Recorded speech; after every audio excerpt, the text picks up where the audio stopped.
Hola, nos encontramos en Mujeres que Tejen la Historia en América Latina y el Caribe, después de haber hecho un recorrido especial por el sur de la Patagonia, por San Martín de los Andes, cruzamos la cordillera y estuvimos en el lado de Chile, en Osorno, donde encontramos estos especiales que ya han ido viendo. Y ahora nos vamos con personas que conocimos allá, pero que quedamos pendientes de hacer la entrevista. Y bueno, nos dimos esta jornada de encuentro nuevamente, así que estamos con ella. Ella es Ana Ambrosi. Ana, bienvenida a Mujeres que Tejen la Historia. ¿Cómo estás? Hola Angélica, muy bien. Contenta de compartir esta charla contigo. Bueno, pues siempre empezamos esta entrevista preguntándole a las invitadas sobre su vida en la infancia, porque hacemos como un retroceso así, viajamos en el tiempo, por eso es Mujeres en la Historia, ¿no? Porque tratamos que las mujeres vayan a su propia historia y nos cuenten un poco Claro. de dónde son, dónde nacieron, y bueno, sobre ese territorio en el que crecieron. Así que cuéntanos también tú en qué zona creciste de la Argentina o cómo ha sido tu proceso, qué recuerdos tienes de esa infancia. Sí, claro. Bueno, yo soy hija de dos padres docentes, docentes rurales, en la provincia de Santa Fe. De hecho, yo nací, se podría decir, en el medio del campo, en la provincia de Santa Fe, en una ciudad que se llama Cañada de Gómez, aunque no vivía ahí, pero mis padres estaban a cargo de una escuelita rural, muy cerquita de ahí. Entonces, mi mamá me tuvo ahí. Y bueno, luego como mi papá era el director de la escuela, recién recibido, y le ofrecieron la dirección de esa escuela en el campo, así que en el medio de la nada, sin servicios, sin nada, y los dos se casaron y se fueron a vivir ahí. Y cuento esto porque, bueno, no, yo creo que no es casual después toda mi vida, mi interés por lo social, ¿no? Porque yo nací, siempre estaba lleno de bibliotecas, con libros de Piaget, de Florencio Escardó, Eva Giberti, que son acá dos personas de mucho prestigio en la cuestión psicológica y pedagógica de los niños. Entonces yo nací en ese marco, siempre en ámbitos no diría mucha pobreza, pero sí de gente que digamos, no tenía a manos todos los recursos. Y bueno, mis padres, por ejemplo, para darte una idea, ¿no?, de la composición de lo que significaba estar en el medio del campo, sin servicio, con mucho frío, muchas carencias, ellos tenían 18 años y sus alumnos tenían 30 y pico. Y bueno, así pasé toda mi infancia porque luego mis padres tuvieron más hijos y entonces trataban de estar un poquitín mejor y entonces lo iban trasladando a escuelas que ya no eran rurales, a pueblitos chiquitos, y hasta que finalmente fuimos a un pueblo un poco más importante, cercano a Rosario, y así. Bueno, cuando yo terminé la secundaria me fui a vivir a Rosario, a estudiar servicio social. Fue la primera carrera que hice. O sea que ya tenía una inclinación muy fuerte a lo social.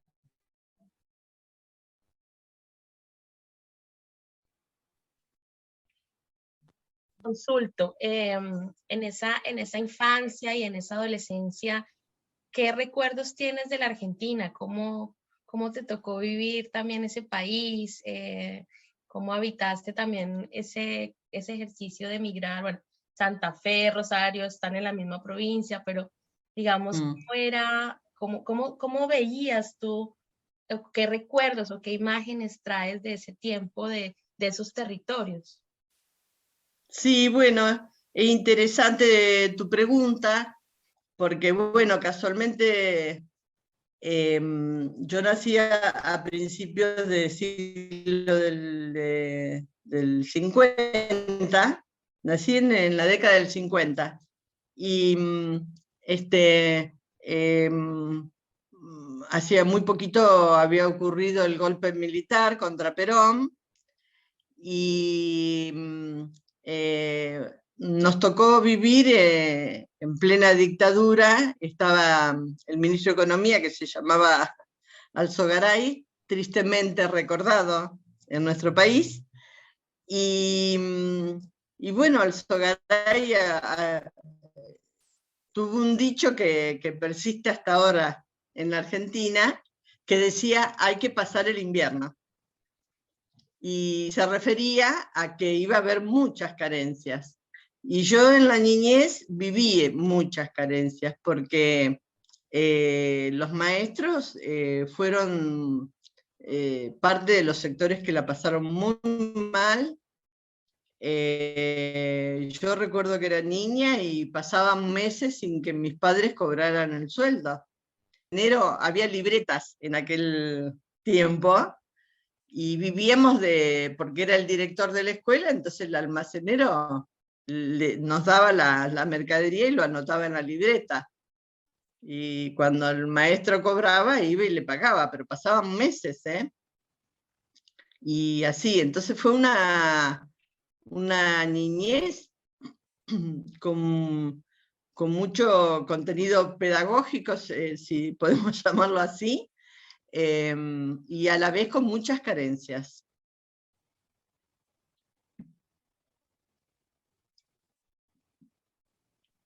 Es difícil, ¿no? Como que siempre se piensa que la crisis solo es ahora en el presente, pero es difícil aceptar que las crisis han sido permanentes en la historia del mundo, ¿no? Porque no solo es la Argentina.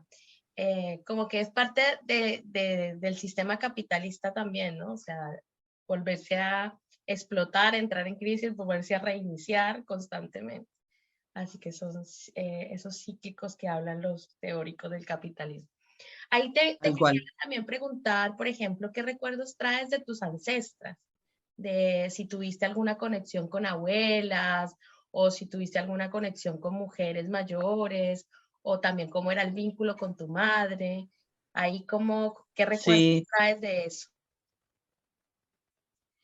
Bueno, de parte de mi mamá, su familia habían sido todos españoles, docentes, que había traído Sarmiento a la Argentina. Te estoy hablando de fines del siglo XIX. Y entonces estaba, digamos, ese antecedente en la familia, ¿no? Que los primeros que, Álvarez, que era el apellido de la mamá de mi mamá, perdón, del padre de mi abuela, del padre de mi mamá, Álvarez, los primeros Álvarez que vinieron a la Argentina a fines del siglo XIX eran docentes y eran socialistas. Hay un famoso tío que se llamó Nicanor, vinieron a vivir a Rafaela, en la provincia de Santa Fe, y que obvio, él tenía el Partido Socialista, el primer partido socialista de la ciudad de Rafaela, y bueno, fue, digamos, mis ancestros están marcados ahí, en la docencia, con pensamientos socialistas, todos inmigrantes. Y de parte de mi papá eran inmigrantes italianos, y bueno, eso, yo tenía vínculos con mis abuelas. Mis abuelos fallecieron cuando yo era muy pequeña, tengo muy poquitos recuerdos. Yo tenía como 2 años cuando a uno creo que no llegué a conocerlo y el otro tenía 2 años. Y sí conocí bastante más a mis abuelas, pero así como en el que tengo una presencia muy, muy fuerte es de una tía, que era, en realidad era una tía de mi mamá, que también había sido de la tanda de maestros, traídos por Sarmiento, y una tía que siempre había estado en escuelas rurales, nunca se había casado, y tenía unos cuentos hermosísimos, muy, muy corajuda, muy... se las traía, la tía Herminia se llamaba, Herminia. Y a mí me encantaba porque luego su última etapa de la vida vivió en Rosario, y ahí es donde yo más estuve conectada con ella, y me encantaba ir a su casa a escuchar todo lo que contaba, que era maravilloso, las luchas que hacía para que el Ministerio de Educación le prestara atención, le dieran los recursos que ella reclamaba. Era muy, muy bonito escucharla. Es un ejercicio de ir tejiendo también esa presencia del sello familiar con esas realidades, ¿no? Y cómo se va buscando la transformación de una sociedad. Ana, ya después cuando vas pues decides profesionalizarte o hacer tus estudios, ¿qué rumbo tomó la vida para ti? ¿Cómo fue tu caminar? ¿Cuáles fueron tu ejercicio de encontrarte con lo que te iba proponiendo la vida? ¿Qué cambios también iban sucediendo en ese país que había recibido a tu familia? Claro. Bueno, yo en realidad empecé a militar a los 15 años. Todavía vivía en un pueblito en el campo que se llama Maciel, en la provincia de Santa Fe. Y mi primer militancia fue con lo que se dicen los curas de opción por los pobres, ¿no? Los curas de la teología de la liberación.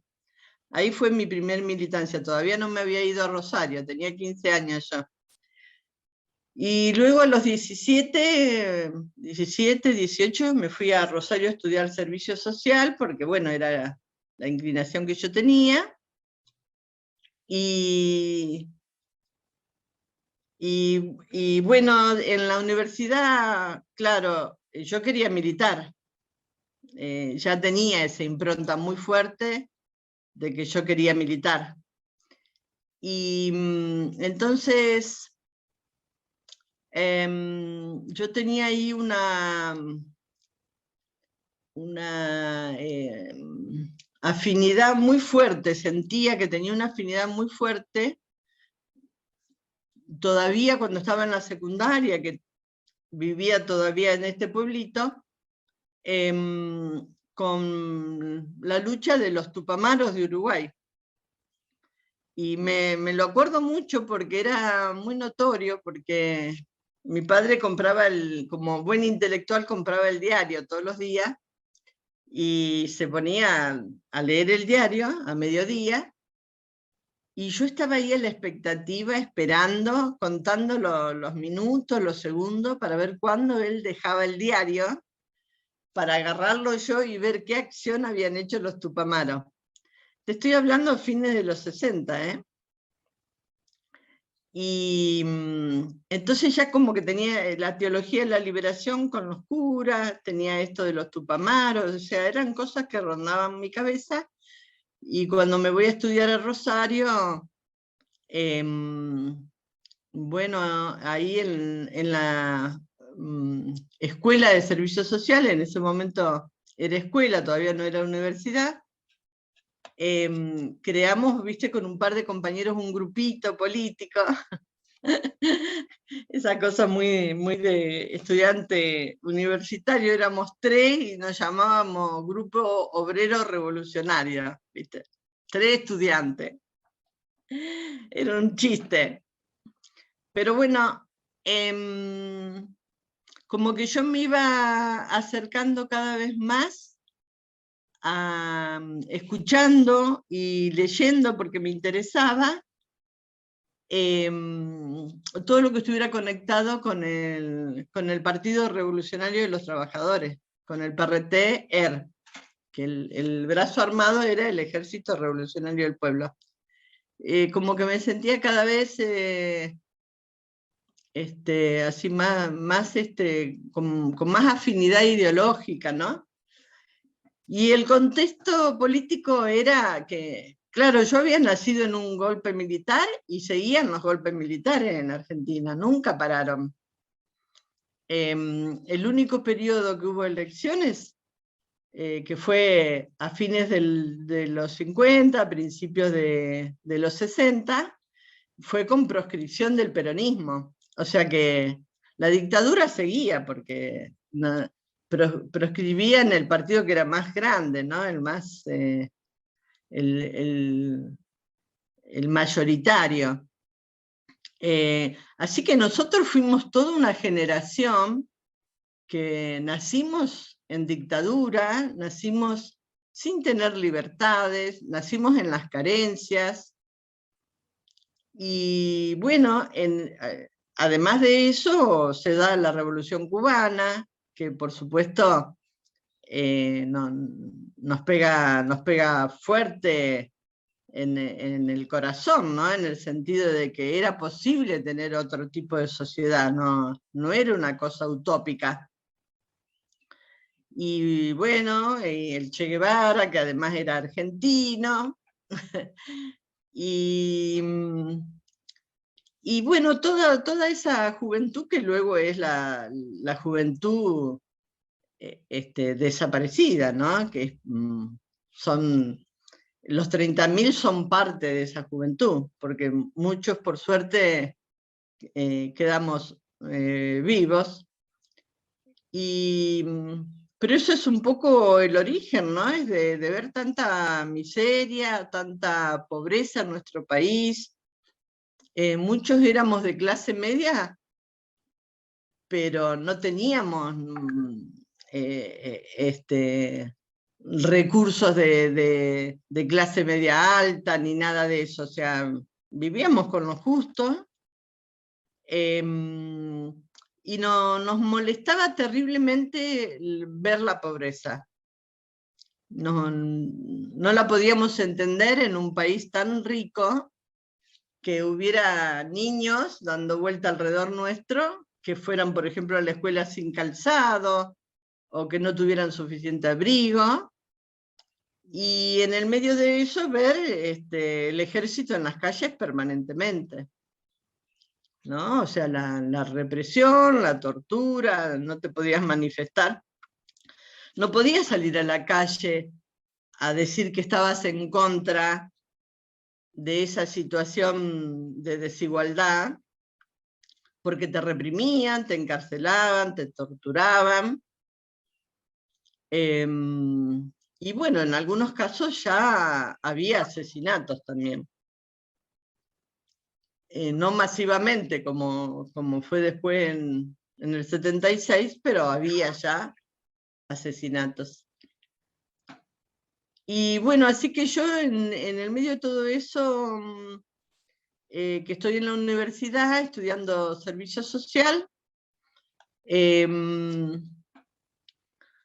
ocurre que estoy en el patio de la escuela, porque te conté que se llamaba Escuela de Servicio Social en aquel entonces, te estoy hablando de hace 50 años atrás, más o menos.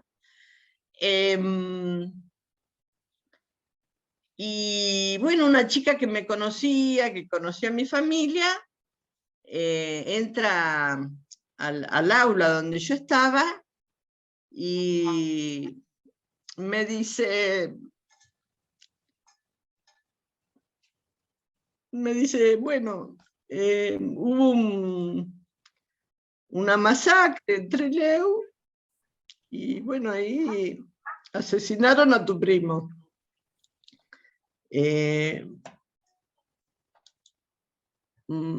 Uno de los 19 fusilados de Trelew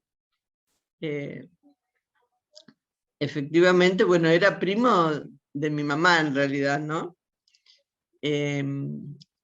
Y era primo segundo mío.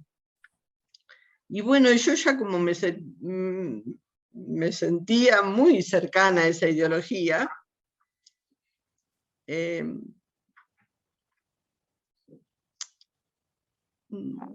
bueno, en el mismo momento yo dije, bueno, yo voy a levantar la bandera de Jorge, que era mi primo.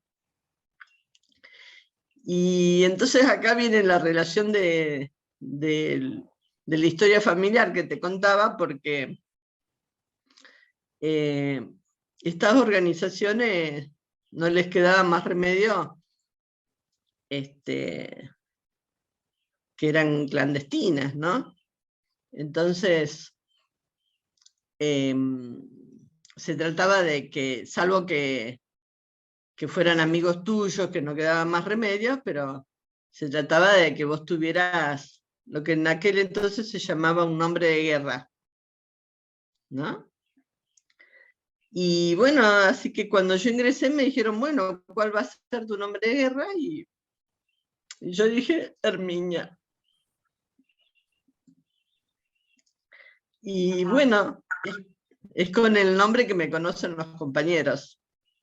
O sea, es el día de hoy que a veces me encuentro, por ejemplo, fui ahora al 50 aniversario de Trelew y me encontré muy gratamente con compañeros que hacía 45 años que no veía y me llamaba la atención porque no podían llamarme por mi nombre, me decían Herminia, Herminia, y es el día de hoy que me siguen diciendo Herminia.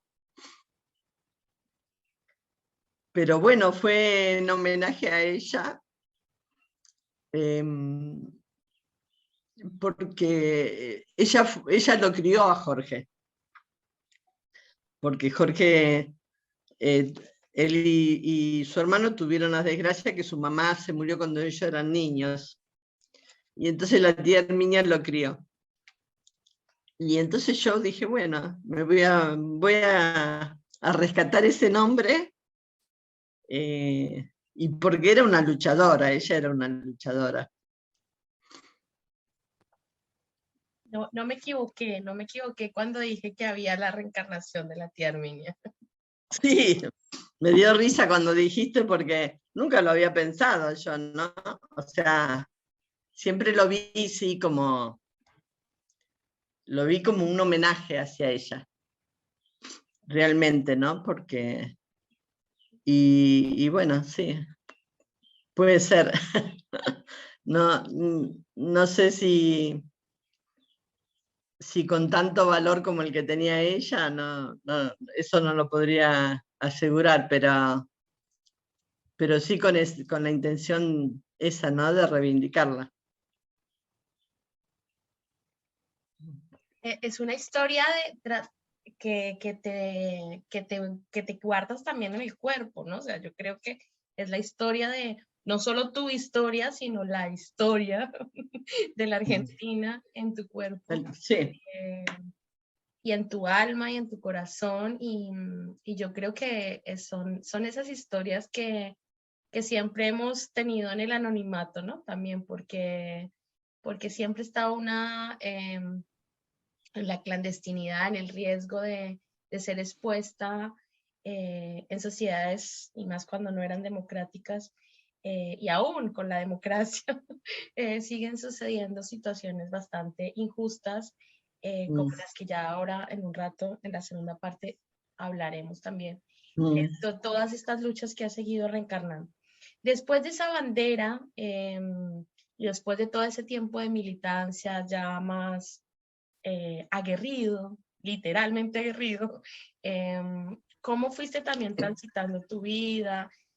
¿Cómo terminas desde Rosario? Bueno, hay muchos años ahí, pero ¿cómo terminan esos años entre Rosario y llegar al sur de la Patagonia? ¿Cómo es ese caminar ahí, ese tiempo de vida?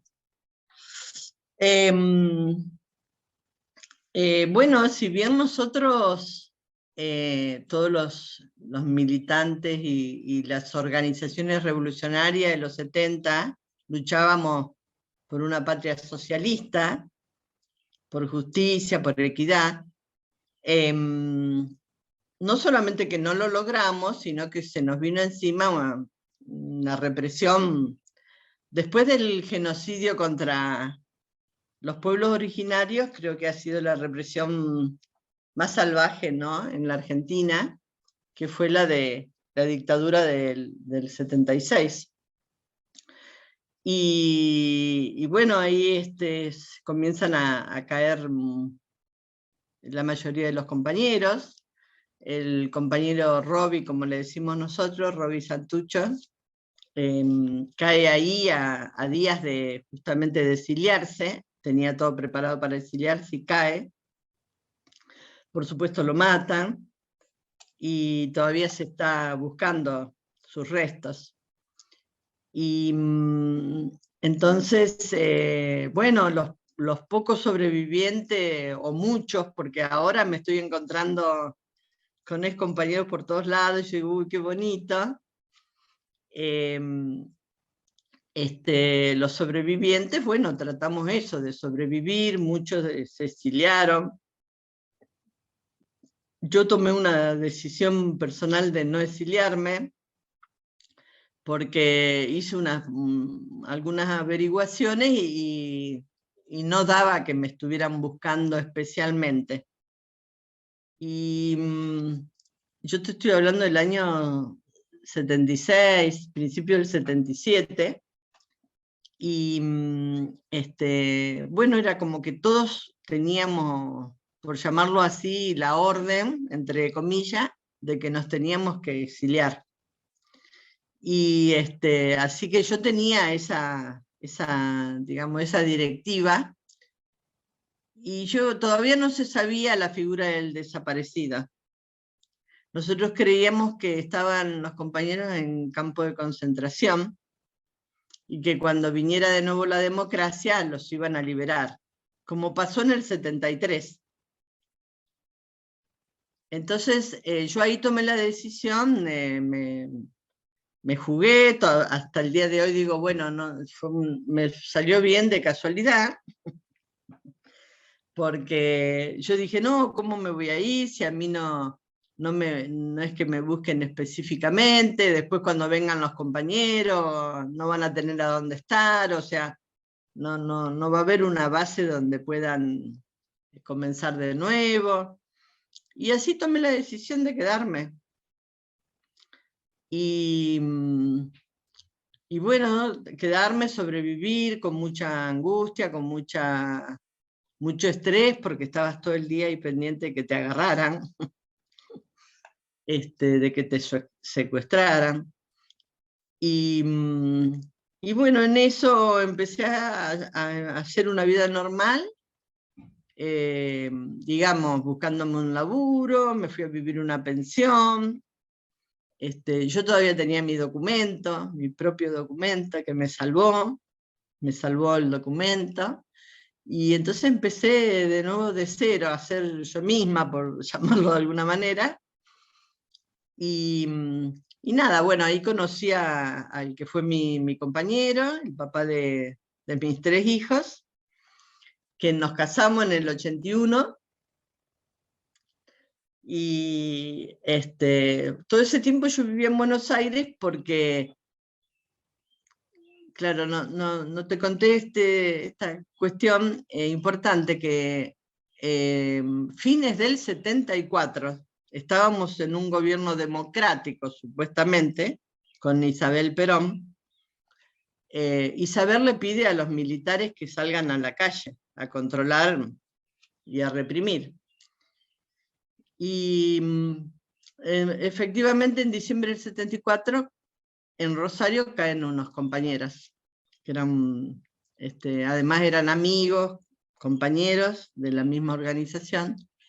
Y entonces con una compañera tuvimos que pasar a la clandestinidad, sí o sí, porque ahí sí, viste, nos estaban buscando a todo lo que estuviera relacionado. Y es importante este dato porque en enero del 75 nosotras dos nos vamos a Buenos Aires y empezamos a militar en Buenos Aires, o sea, cambiamos totalmente de territorio. Sí. Y bueno, por eso yo estoy en ese momento del 76, en realidad estoy en Buenos Aires, no estoy más en Rosario. Así fue.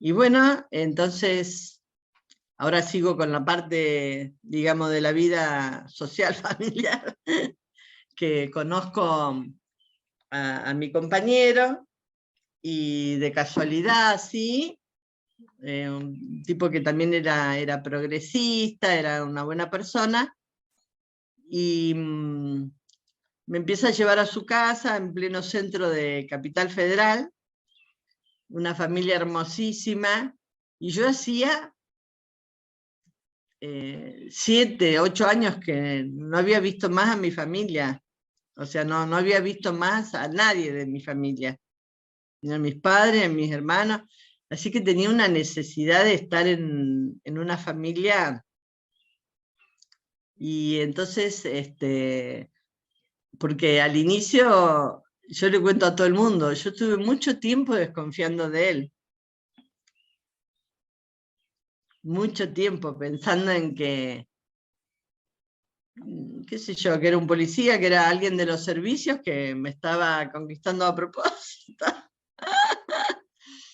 Mirá vos, ¿no? La persecución que teníamos. Y bueno, hasta que fui a su casa, y ahí me terminó de convencer, porque su familia era unos italianos bellísimos, amorosos. Y ahí, bueno, después nos casamos y tuvimos los 3 niños, y a fines del 80, en el 83 vuelve la democracia en Argentina, a fines de los 80, que todavía está Alfonsín, empieza a haber mucha pobreza.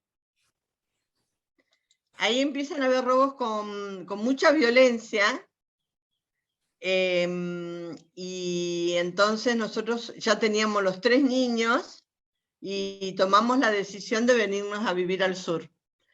Y bueno, habíamos estado una vez paseando en San Martín, nos gustaba un montonazo, y así que nos vinimos acá. Y acá hace 30 años que estoy. Es el lugar que más tiempo he vivido en mi vida.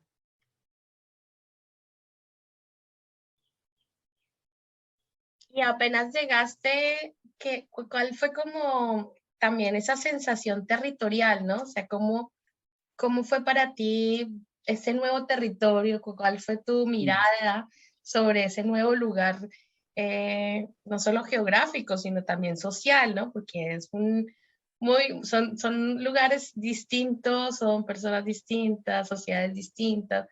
¿Cómo fue para ti ese primer encuentro y también la adaptación a estas nuevas formas, digamos, de vida y a esta nueva forma de vida? Sí. Sí, como tú dices, muy distinta la geografía, el clima, la gente. Pero bueno, a mí una de las cosas que me entusiasmaban de Neuquén, que yo sabía que era un territorio mapuche, y siempre, bueno, en estas cosas que uno que ha tenido siempre inclinación hacia la cuestión social, hacia la verdad, la justicia, yo no estaba en contacto puntualmente en Buenos Aires, ni en Rosario tampoco, con el pueblo mapuche. En Rosario sí estuve, cuando estudiaba servicio social, estuve en contacto con los Toba, con la comunidad Toba, que hay mucho ahí en Rosario. Y bueno, pero los mapuches siempre, aunque yo no los conocía, no conocía a nadie personalmente, y tampoco conocía mucho su historia, no sé, había como una cosa así que me unía, hasta tal punto que yo, mi hijo varón, le puse Nahuel, y todavía no vivíamos acá, vivíamos en Buenos Aires y yo le puse Nahuel. Y no sabíamos todavía que nos íbamos a venir a vivir acá. Así que esa conexión. Y bueno, toda la época de la década del 80, nosotros los que sobrevivimos de la década del 70, o a los que no nos pudieron desaparecer, como dice una compañera, amiga, hermana, dice que les ganamos, no nos pudieron desaparecer. Y sí, tiene razón, tiene razón. Y bueno, en toda la época del 80 nos hemos dedicado más que nada, yo le llamo a sobrevivir, ¿no? O sea, hacernos de nuevo de una base social normal, entre comillas, a volver a reiniciar una vida. Y bueno, yo me dediqué a eso, me dediqué a cuidar a mis hijos, o sea, fui militante digamos, fui una madre militante, muy, muy presente, capaz que demasiado presente para los niños. Entonces militaba mucho en la escuela de mis hijos. Mucha, mucha militancia en la escuela, ayudaba, iba, estaba en la cooperadora, daba talleres, viste, mil cosas. Todas mis energías las ponía ahí. Y mis energías políticas, digamos, ¿no? Ideológicas, las ponía ahí. Y luego nos vinimos a vivir acá en el 92, y casi todo el 90 también, mucha militancia de la escuela de mis hijos. Bueno, en el 90 nosotros vinimos en el 92, en el 94 ya hubo, digamos, la primera movilización de la comunidad mapuche curruinca de acá, y yo estaba ahí, porque bueno, es que me salía así, no podía estar en otro lado. Yo siempre digo, bueno, uno está, el que tiene conciencia social, conciencia por la justicia, uno está en el lugar que tiene que estar, que es ahí, ¿no? Donde se está peleando, ¿no? Donde se está peleando por la justicia. Y bueno, entonces con otro grupo de gente que yo conocía por otras, nos íbamos relacionando entre vecinos, por actividades culturales o lo que fuera, o por la misma, los papás de la escuela de los chicos. Y bueno, fuimos a solidarizarnos con ese corte, hubo un corte de ruta acá en el 94, 93, 94. Fue la primera medida así que hizo la comunidad curruinca, así medida fuerte, digamos, ¿no? Y bueno, ahí empezó un acercamiento cada vez más profundo con ellos, cada vez más profundo, y que nunca, no solamente que nunca se cortó, sino que cada vez con mayores lazos, con mayores cuestiones en común. Yo tengo muchos hueñuy, ¿viste? Se dice en Mapuzudum, amigos, muchos amigos, felizmente muchos amigos, y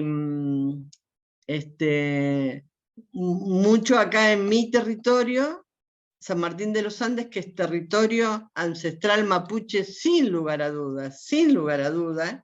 Bueno, tú lo has conocido, acá hay 5 comunidades mapuche alrededor de la ciudad, y hace poquito, bueno, salió en todos los medios, porque lo estaban ocultando bastante, que se encontró un sitio arqueológico con una mujer mapuche, y que que data, esta mujer data de cientos de años anterior inclusive a la conquista. Entonces, eso viene bien porque hay todavía un sector muy importante de la sociedad que niega la existencia anterior del pueblo mapuche, y entonces eso es una realidad científica. No se puede negar que se encontró ese sitio arqueológico, un enterramiento, y por lo tanto nadie puede negar que efectivamente los mapuches vivían acá. Y bueno, no me quiero desviar mucho, pero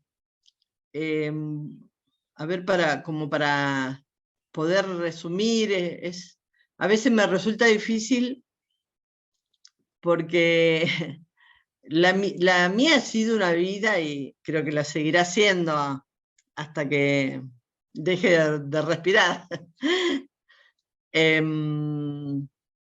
Que me pasa eso, ¿no? Yo no concibo quedarme en mi casa. No es que, digamos, no es que porque me haga la corajuda o no, yo muchas veces hago cosas que también me dan temor, como todo ser humano, pero yo concibo que la vida es para eso, ¿no? La vida es con otros, con otras, la pelea en conjunto, porque bueno, sí te puede pasar cosas, como pasó en los 70, te pueden pasar cosas, porque el poder no se va a dejar quitar todos los privilegios que tiene. Pero el espíritu de esos compañeros, como el espíritu, como dicen los mapuches, de sus ancestros, permanecen.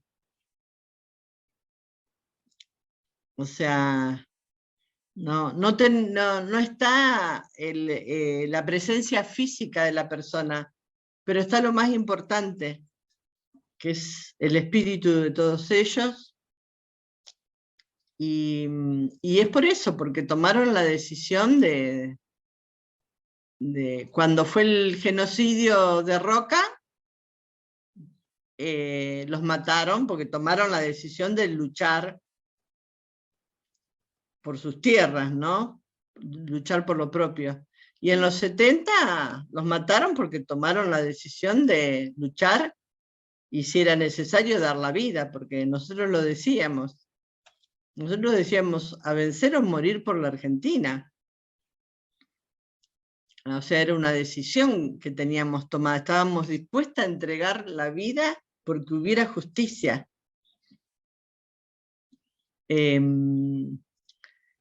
Y eso hoy se refleja en esto, ¿no? En estar acompañando y atenta a todo lo que pasa con,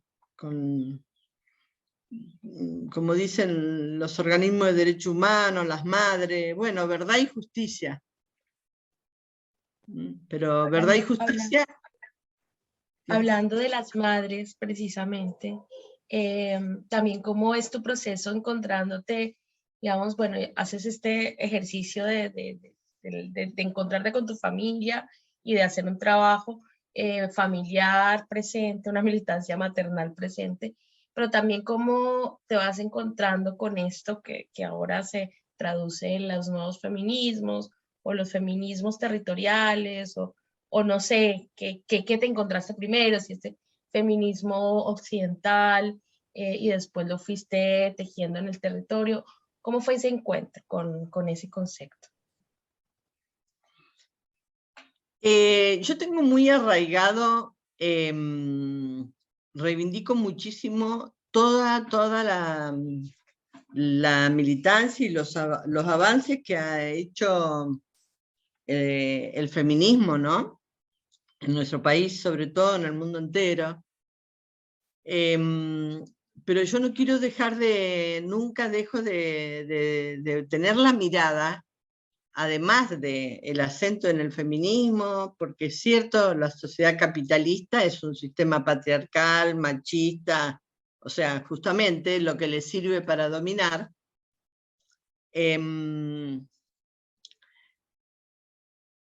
Pero yo creo que no tenemos que olvidar la mirada, digamos, de clase, pero no de clase como la veíamos en los 70, porque el mundo ha cambiado, la configuración mundial ha cambiado, inclusive en Latinoamérica y sobre todo tal vez en Latinoamérica. Y lo que para mí la globalización y este mundo, que para mí es la crisis final del capitalismo, yo creo que es tan aberrante porque es el monstruo que se está muriendo y necesita sacar toda la pus, la mugre, lo peor que tiene de sí, para no, defendiéndose, ¿no? Supuestamente para no morir, pero ellos mismos, las contradicciones son tan severas que ellos mismos hacen lo posible para morirse, ¿no? Creo yo, y bueno, hay mucha gente que lo analiza, muchos estudiosos, sociólogos, filósofos actuales. Y entonces la composición de clase cambió muchísimo en estos últimos 50 años, ya no es más el obrero y el empresario industrial, digamos, ya no está centralizado en la fábrica, como nosotros estábamos rotundamente seguros en los 70, ahora la composición, digamos, social, los sujetos de transformación, para mí, ¿no? Esto es un análisis personal y voy leyendo que por suerte hay algunos con los que coincidimos, porque todo se está estudiando, todo está para hacerse. A mí me encanta vivir en esta etapa de la historia. Siempre le encuentro algo lindo a cualquier etapa de la historia. Me encanta esta particularmente porque no tenemos una teoría fija, la estamos construyendo en la práctica cotidiana, en el día a día. Pero lo que está claro es que los sujetos de la transformación no es más solamente el obrero. No digo que el obrero haya dejado de serlo, pero yo estoy convencidísima que el sujeto de transformación, convencida no porque se me ocurre, sino porque hay fundamentaciones teóricas de la realidad, que los sujetos de transformación hoy son los pueblos indígenas, las mujeres y los jóvenes. Y tiene que venir de ahí, por eso los partidos políticos no dan pie con bola, por decir una expresión muy argentina, porque están totalmente alejados de eso. O sea, sigue habiendo un comportamiento partidista como si no hubiera cambiado nada en la historia. O sea, son los mismos partidos de hace 150 años atrás. La misma estructura, los mismos componentes. Entonces, bueno, eso... Las prácticas no han cambiado. Las prácticas, tal cual, para nada. Y eso es las derrotas que están teniendo, porque es derrota tras derrota. Y es más, la importante cantidad del pueblo no ve con claridad lo que está pasando, porque tampoco hacemos nada para que lo vean. Yo creo que nosotros somos responsables de eso. Y bueno, vamos o empatando con la derecha, o nos ganan, o vamos empatando. Así lo mostró Chile, la Argentina, Brasil hace un par de días. Digamos, si gana el progresismo, entre comillas, porque hay que después analizar que qué se entiende por progresismo, que creo que no es la charla esta, pero, pero está bueno revisar, em, sí está bueno revisar eso. No creo que no es una pregunta que no, que podamos saltar, ¿no? Porque tú has vivido 3 dictaduras, o casi, sí, 3, 2 o 3, 2.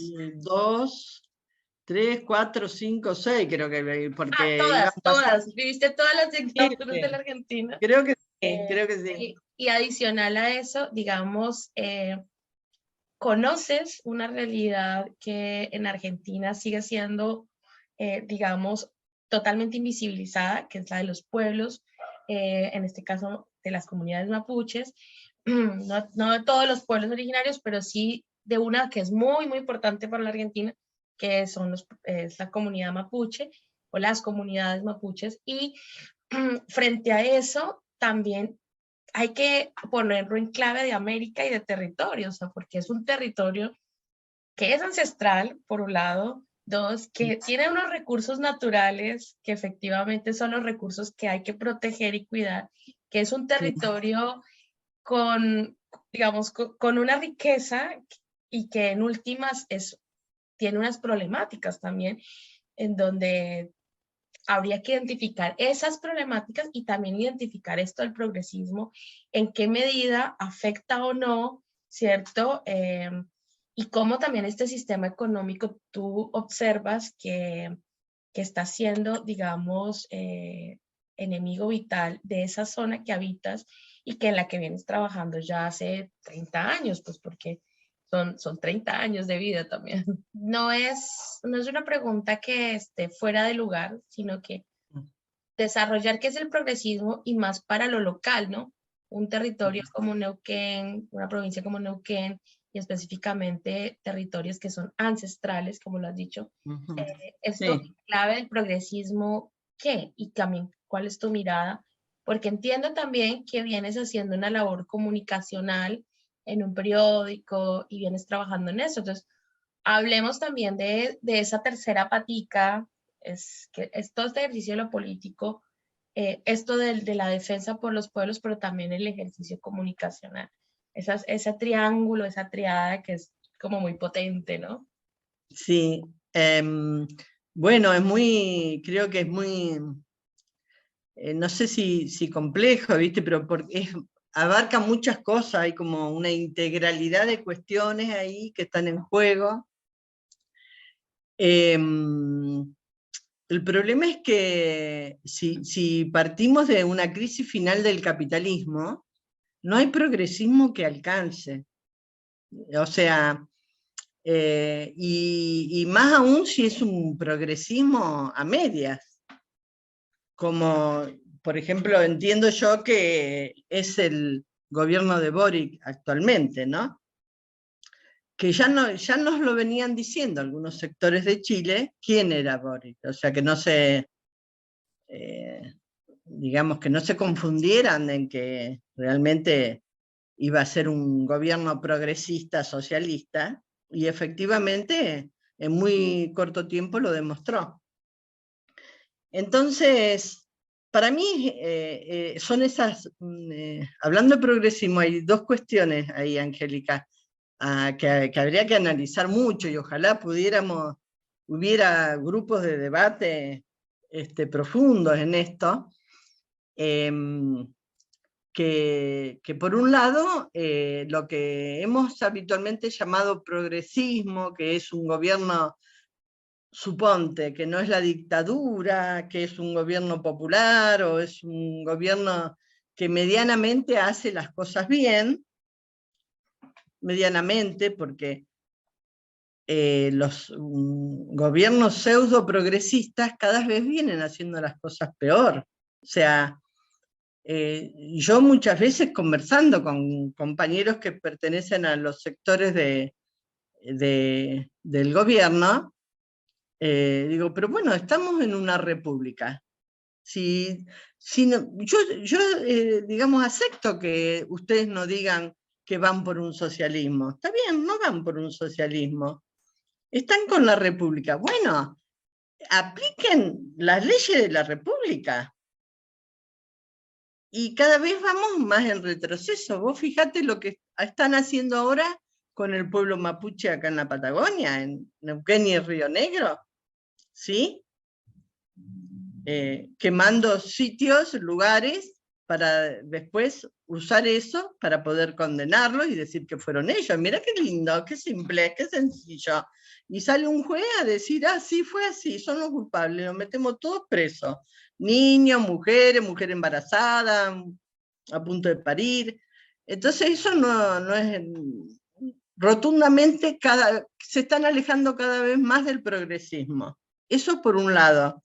Y en segundo término, no terminan de darse cuenta que ya no vamos más con un progresismo. Ya el progresismo no alcanza.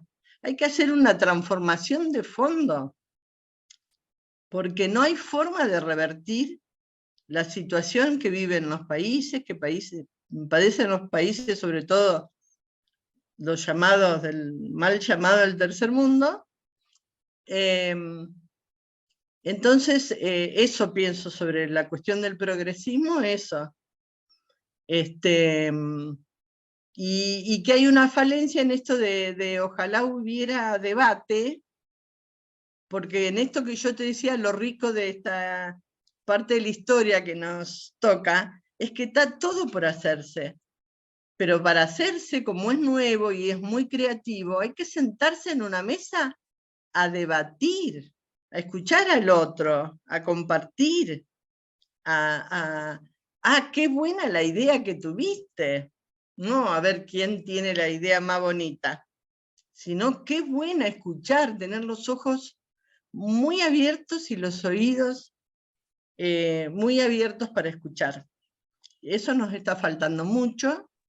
Y luego no me acuerdo cuál era la otra, el componente de la tríada. Tu periodo y el trabajo que vienes haciendo en comunicación. Comunicación.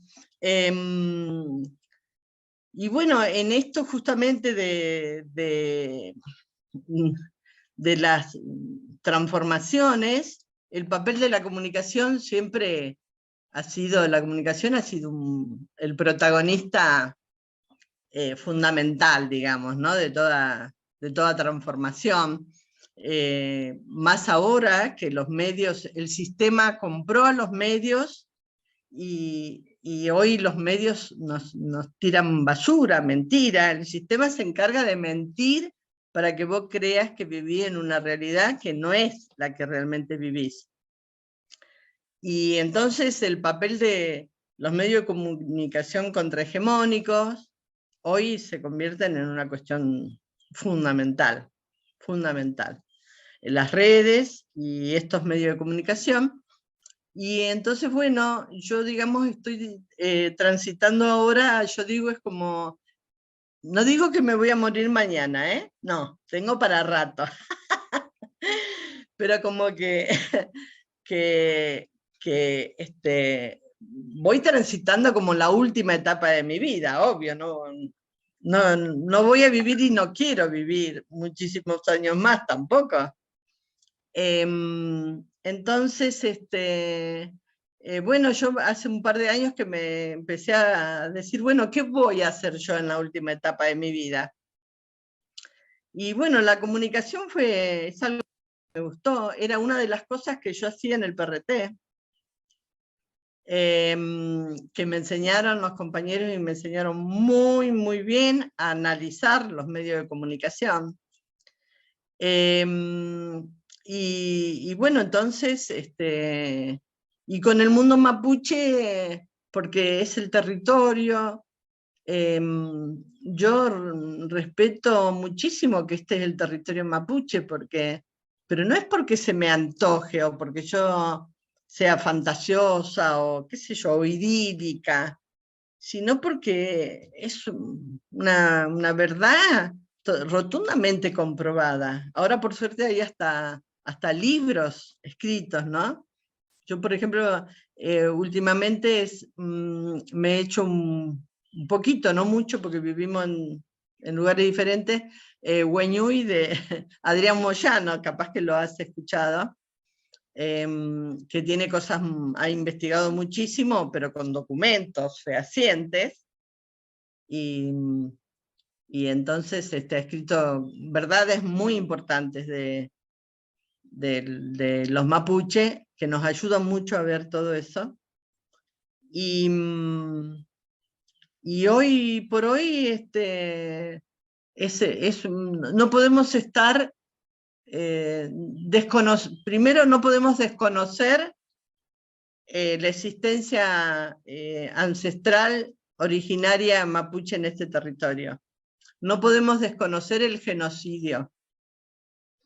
El primer genocidio en la Argentina no fue en el 70, ¿sí? Fue en 1860 y anterior también, ¿sí? A fines del siglo XIX hubo una masacre, sin lugar a dudas, y bueno, reivindicar eso, verdad y justicia, y fundamentalmente en esto que vos decís del territorio, un territorio tan rico como vivimos en la Patagonia, pero además que tiene mucho que ver con la cosmovisión mapuche, que es por eso yo digo que las próximas transformaciones las van a hacer, los pueblos originarios van a ser parte importante, porque son los únicos que tienen la verdad sobre cuál es el significado de la tierra, ¿no? Como parte de toda una integralidad, ¿no? Donde el ser humano es parte de toda esa integralidad, es uno más, no es el dueño. Y entonces nosotros no tenemos ese concepto. La sociedad occidental y cristiana la tienen ellos. Y hacia ahí tenemos que ir, porque si no, no vamos a cambiar nada. Estaba reflexionando mucho con esto de entender qué es el territorio, ¿no? Y de saber quién y entender qué pasa, por ejemplo, en este territorio que habitas hace 30 años, y también los distintos roles que asumen quienes habitan el territorio, ¿no? Porque, por ejemplo, San Martín es un territorio que está pensado para turistas, ¿cierto? O quienes diseñaron sus políticas lo diseñaron pensándolo en el turismo, y quienes viven allí no son turistas, y menos los 365 días del año. Y hay también una desconexión con esta diversidad, pero también con los pueblos, con quienes realmente heredan, que son los propietarios, si se usara ese mal término de propiedad, pero son los legítimos herederos de ese territorio, de quienes han habitado ahí históricamente, como bien lo decías. Así que bueno, pensando en todo eso, también iba pensando en tu propia historia. ¿Cómo te sientes ahora? ¿Cómo evalúas tu propia historia? Después de haber militado desde tan joven y haber hecho parte de este proceso revolucionario, social, y ahora estar aquí, cuando decías, en esta última etapa de mi vida quiero hacer tal cosa también, bueno, uno en esa última etapa revisa hacia atrás, ¿y cuál es tu evaluación viendo hacia atrás, tú como un elemento, como un hilo que hace parte de este tejido social?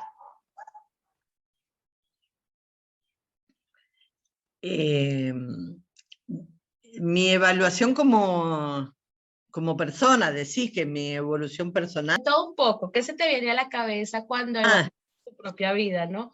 Desde lo personal, pero también desde lo social. Hemos cambiado como sociedad. ¿Qué ha pasado? O sea, ¿cuál es tu propia evaluación de esta historia que te ha tocado a ti vivir?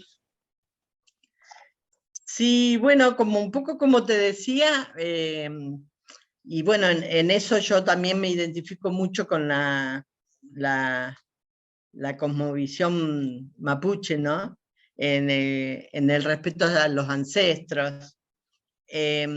Porque yo me doy cuenta ahora que siendo mayor, es como que uno adquiere toda una sabiduría natural. No es que sea más sabio, sino que los años te dan toda esa sabiduría de lo que vos estás preguntando, por ejemplo. Y por eso ellos respetan tanto a sus ancestros, ¿no? Porque consideran que son los que les marcaban el rumbo, todo. Y en ese sentido, bueno, después de tanto tiempo de vida, yo estoy muy conforme con mi vida. Si naciera de vuelta, volvería a hacer exactamente todo lo mismo. No estoy arrepentida de nada. Claro que si pudiera hacer lo mismo y tuviera en el registro la experiencia, lo haría, trataría de hacerlo mejor, obvio. Los errores no los cometería. O plantearía que no habría que cometerlos. Y entonces yo percibo que los procesos históricos son largos, son muy largos, que tenemos grandes pensadores como instrumento que nos ayudan a analizar estos procesos, y que en esto de que estoy segura que estamos viviendo la última etapa del capitalismo, lo cual no quiere decir que se irá un mañana, pero no les falta tantísimo como antes. Yo soy muy positiva porque creo mucho en los pueblos, creo muchísimo en los pueblos. Siempre los pueblos han demostrado tener la verdad, a pesar de partidos políticos, de líderes o de no sé qué, los pueblos vuelven a resurgir con su propia verdad. Entonces yo tengo puesto ahí, viste, mucho bueno, yo siempre admiré a Fidel, ¿no? Porque por ese reconocimiento, yo creo que Fidel fue lo que fue, porque Fidel reconocía eso en el pueblo, que digamos el valor, el esfuerzo, la militancia, el convencimiento, la voluntad, el amor, lo tenía el pueblo. Él confió en eso y se hicieron uno, yo creo que se hicieron uno. Y entonces yo creo eso, ¿no? En esos legados de estos tremendísimos seres humanos históricos que hemos tenido, que lamentablemente no hay, deberían haber decenas de esos, o tal vez sí los hay, pero bueno, no se ven, no se visibilizan. Entonces, yo creo en eso, por eso creo que no hay que quedarse en la casa, hay que seguir luchando hasta el último respiro. Las mujeres somos protagonistas de esa lucha, hemos parido, por eso siempre nos ponen a la par de como si fuéramos la tierra, ¿no? Porque nosotras parimos seres humanos, parimos permanentemente cuestiones. Somos muy creativas, muy luchadoras, y entonces tengo así mucha confianza en eso, te diría seguridad, ¿viste? No sé si la palabra es seguridad, no sé si es la que corresponde, porque bueno, habría que analizar también la palabra seguridad, pero yo tengo mucha confianza. Las transformaciones son irreversibles, se van a dar. Más temprano que tarde, se van a dar. Bueno, te agradezco mucho esta entrevista y ya para irnos, para cerrar, siempre pregunto, ¿cómo quieres ser recordada en la historia? Creo que ya te lo había preguntado personalmente, pero te lo pregunto en cámara. ¿Cómo quieres ser recordada en la historia? No, yo simplemente me encantaría que la gente sepa que hay que luchar, o sea, que a lo mejor vea algún reflejo de lucha y que hay que luchar hasta triunfar. La única lucha que se pierde es la que no se hace o la que se abandona. Excelente, muchas gracias. Gracias por esta entrevista tan maravillosa, Anita. Y bueno, ya estuvimos abrazándonos físicamente, así que me siento muy feliz por eso. Así que Bueno, Bueno, esperamos que sigamos con más entrevistas acá en Mujeres que Tejen. bueno, y estamos en contacto, Angélica. Un Listo. beso, un gusto Besos, haberte chao, conocido, ¿eh? chao. Gracias a Éxito, todos y a todas por ver eso. esta entrevista. Nos Dale, vemos en la próxima. Chao. abrazo, abrazo grande.